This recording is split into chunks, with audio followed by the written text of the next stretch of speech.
I was halfway through my fourth set on the bench press when my phone started ringing. 315 pounds hovered above my chest, sweat dripping into my eyes, that familiar burn of muscle fatigue setting in. I could have ignored it, but 23 years as a detective had taught me one thing. Important calls always come at the worst possible times. "Marcus speaking," I said, racking the weight and sitting up on the bench. "Marcus, it's me." Lisa's voice sounded strange, cold, rehearsed, like she was reading lines from a play she didn't want to be in. "I'm sorry, but I'm done. I'm leaving for Florida with my lover. You'll find the divorce papers in the bedroom drawer. The beach house has been sold, and I've transferred all the money from our joint account into his." I reached for my water bottle, taking a slow sip as her words sank in. Around me, the gym carried on in its steady afternoon rhythm, weights clinking, treadmills humming, conversations blending into the background. "Understood," I said quietly. "I wish you happiness, Lisa." I hung up, set the phone down, and calmly slid another 45-pound plate onto each side of the bar. This time, it wasn't just about lifting, it was about control. As I lay back and gripped the cold steel, a faint smile crossed my face. Lisa had no idea she'd just stepped straight into a financial trap I'd been setting for 6 months. Let me explain how a woman who thought she was robbing a retired detective ended up owing $500,000 to some very dangerous people, while I walked away clean, free, and better off than before. My name is Marcus Kaine. I spent 23 years with the Miami-Dade Police Department, the last 8 in the Financial Crimes Division. I retired at 48 with a full pension, a spotless record, and an intimate understanding of how money moves, disappears, and resurfaces. More importantly, I knew how to recognize a con artist before they even realized they were running a con. Lisa had been showing the signs for months: the secret phone calls, the sudden interest in our finances, the overly specific questions about property deeds and investments. She went from not being able to balance a checkbook to asking how long it would take to transfer funds between accounts. But the biggest red flag came when she suggested we simplify our finances by consolidating everything into joint accounts. Any detective who's worked a fraud case knows that's step 1 in a financial cleanup operation. So I gave her exactly what she wanted: the illusion of access, not the reality of it. The beach house Lisa sold for $850,000? I'd mortgaged it to the brim 6 weeks earlier, borrowing against its full value through 3 separate lenders using shell LLCs I had created. The property was sitting under $1.2 million in loans, meaning Lisa had just sold a house worth negative $350,000.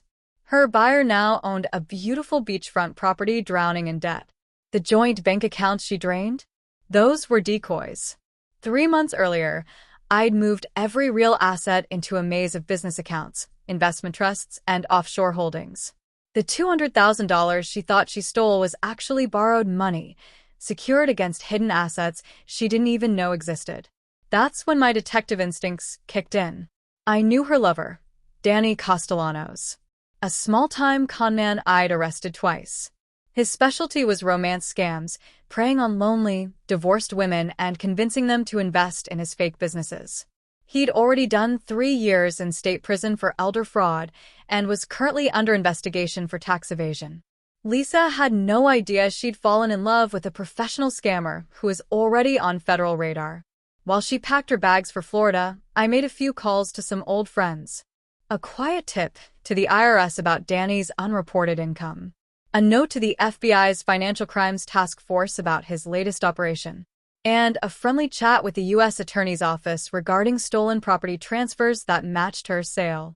By the time Lisa and Danny checked into their Florida hotel, federal agents were already building cases against both of them. Here's the best part: Lisa had unknowingly made herself an accomplice. The money she transferred to Danny's account became evidence of money laundering. The fraudulent property sale? Wire fraud, since it crossed state lines. Danny, staring down 20 years in federal prison, didn't hesitate to flip on her. He told investigators that Lisa was the real mastermind, that she'd seduced him, fed him financial data, and orchestrated everything. 4 days after that call in the gym, my phone buzzed. 103 missed calls from Lisa.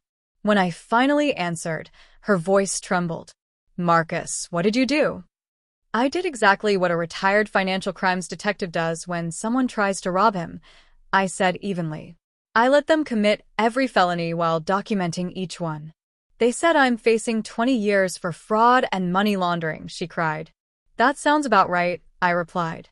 You did steal $200,000 and transfer it to a known criminal across state lines. But it was our money. No, Lisa, I said quietly. It was borrowed money, secured by assets you knew nothing about.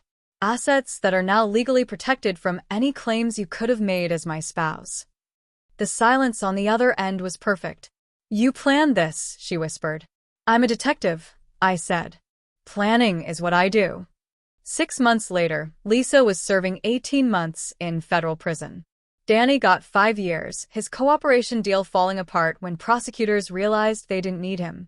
The beach house was foreclosed on, leaving the buyer responsible for the entire debt.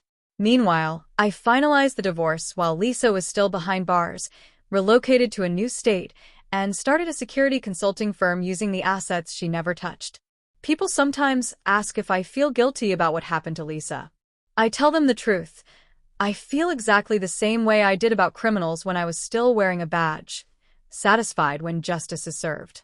Lisa thought she was conning a retired cop who'd gone soft. She never realized she was walking straight into an investigation months in the making. In my experience, the best defense against a con artist is to let them believe they're winning, while you quietly build a case that ensures they lose everything. The weights don't lie. And neither do federal prosecutors.